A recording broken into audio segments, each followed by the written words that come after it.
Question number 6. Write the linear function and answer the following questions. So the linear function f is f of x is equal to 7 over 400x plus 40. So yung function natin is, pwede mong i-rewrite yan as f of x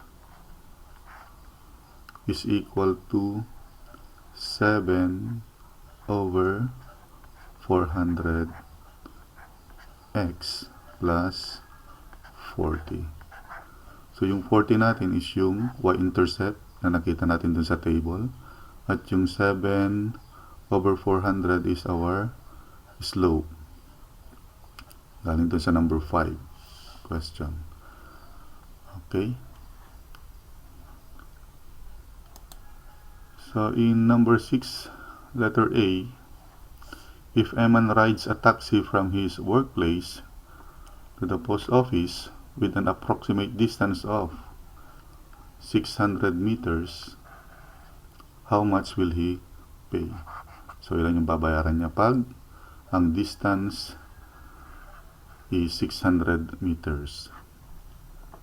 So Eman will have to pay 50 pesos and 50 centavos. So paano nangyari yun? Okay, so meron tayong solution dito. So yung function natin is f of x is equal to 7 over 400x plus 40. Ang value ng x natin is 600. So isusubstitute lang natin yung value ni x, which is 600 meters dun sa x, and then simplify. So this is fraction 7 over 400, at ang denominator ng 600 is 1. So meron tayong 7 times 600 is 4,200, and 400 times 1 is 400. So multiplication of fraction, numerator to numerator and denominator to denominator. At ang denominator ng whole number ay 1. So maglalagay kayo ng 1 dito para hindi kayo malito. Okay, so 7 times 600 is 4,200, and 400 times 1 is 400 plus 40.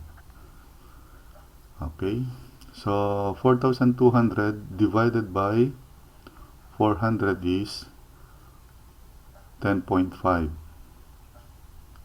So dadagdagan natin ng 0 dyan, or 10 pesos and 50 centavos plus 40 pesos. Meron tayong 50 pesos and 50 centavos.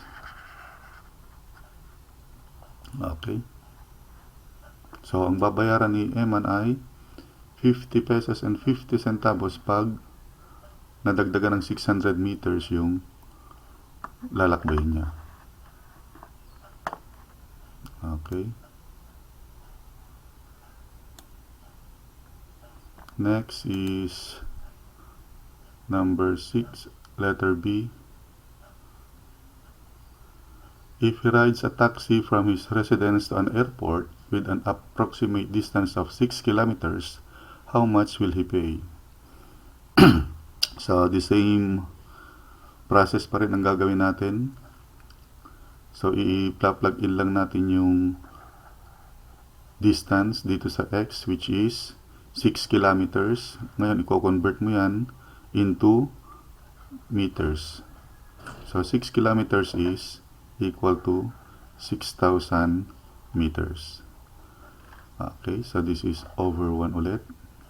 So multiply numerator to numerator and denominator to denominator. So 7 times 6 is 42, and then add 3 zeros. So meron tayong 42,000, and 400 times 1 is 400 plus 40. So 42,000 divided by 400 is 105, plus yung 40 na flag down rate, and that is equal to 145.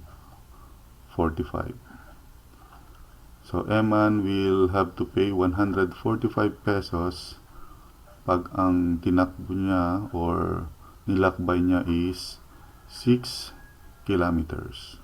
Okay?